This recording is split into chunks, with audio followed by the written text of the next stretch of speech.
Hey guys, welcome to your third alternative assignment. In this one, we're actually taking a look at castles and siege weapons, another area that we're going to be diving into as we move through medieval Europe. All right, so basically, with this one here, when we're looking at castles and siege weapons, attacking armies carefully planned how to capture a castle. So a lot of times what would happen is they would send around engineers who would inspect the castle walls for weak points in the stonework, and then enemy soldiers would try and ram the walls, causing it to collapse. And at the battle site, attackers often constructed a heavy and very heavy and clumsy weapons, and that's what we're actually taking a look at here. So often even days before battle, they would send out scouts and they would look at the castle and study the castle very carefully in order to figure out what the best way to would be to enter or break into the castle to take it over. So let's take a look at the questions now. So the first one here is, how do the siege weapons show that their designers knew the architecture of a castle wall? Right, so the designers of the weapons themselves, they must have made them for a specific reason or for a specific purpose. And basically, this was designed around what type of castle they're trying to attack and trying to siege or take over. Then the second question here is, what are some of the examples of modern weapons of war? So if you think about the modern weapons that we deal with now, um, I would like you to actually think about, how do these modern weapons compare to the siege weapons that we're going to be taking a look at here momentarily.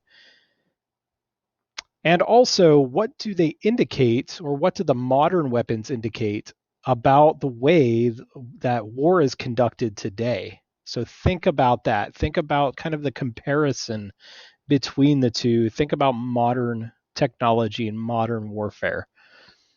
All right, so let's dive into the material here and start looking at what we have and what type of weapons we're dealing with.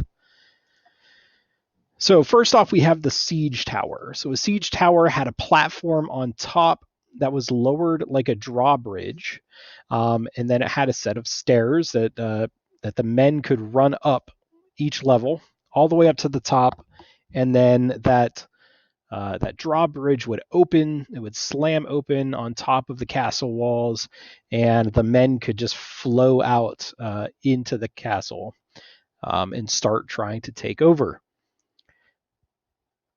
The siege tower could also support weapons and soldiers. So not only the soldiers were moving around, but they could actually carry in additional weapons with them, even some larger weapons.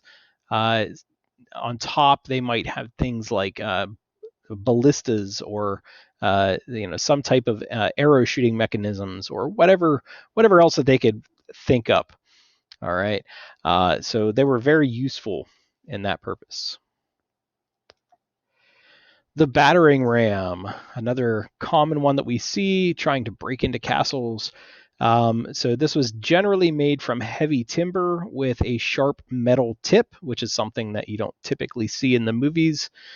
And it swung like a pendulum. So they would have it hanging by rope, and the men would swing it back and forth and smash into the castle walls, or the drawbridge itself, if they're able to get to it, or the entrance to the castle.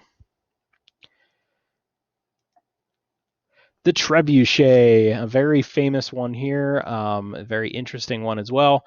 It worked like a giant slingshot, basically.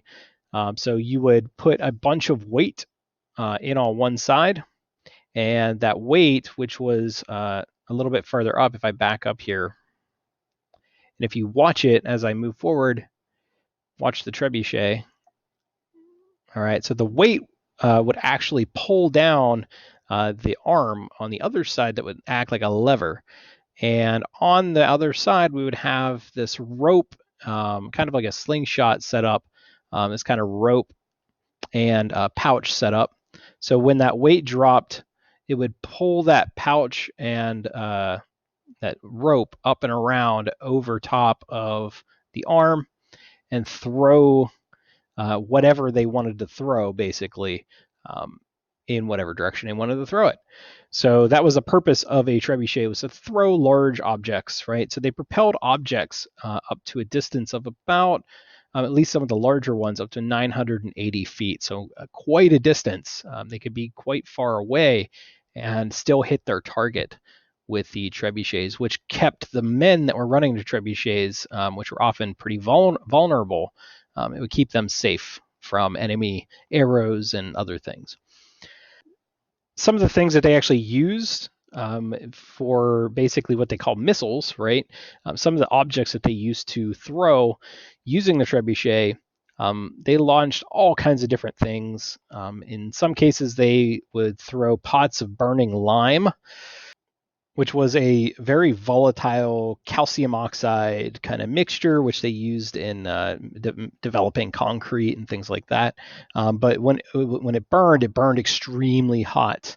So very, very hot, and that would be quite devastating for people that were near that coming in. They would throw large boulders. That was typically an easy thing to get. Severed human heads. Yes, this did happen on occasion, depending on who was actually doing it. Captured soldiers. So that would be one way to give their men back. Diseased cows and dead horses, all kinds of dead things, and alive things as well. But yeah, anything that you could throw that had enough weight to it, anyways, you could basically place in the trebuchet and throw it a long distance. Um, Later on, when we actually talk about Kaffa and the siege of Kaffa by the Mongols, we'll talk about how they used catapults and trebuchets and things to hurl dead bodies over the wall um, for specific reasons. And we'll get into that a little bit later. All right, moving on from trebuchets.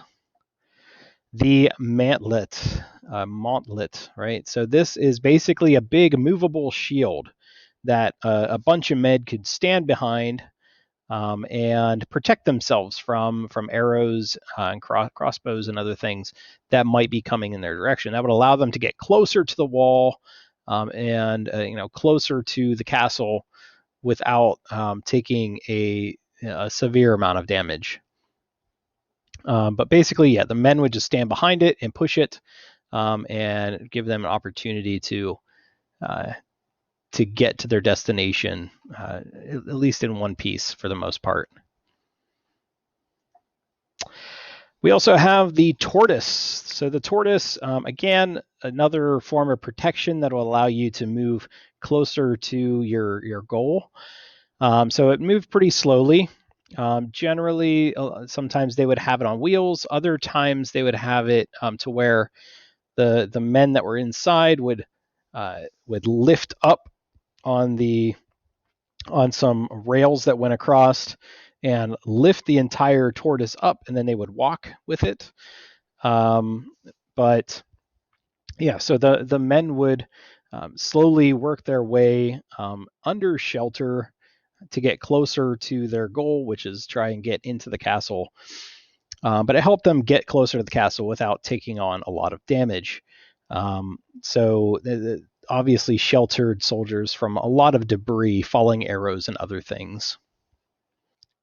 Then we have the mangonel. So the mangonel is basically a type of catapult.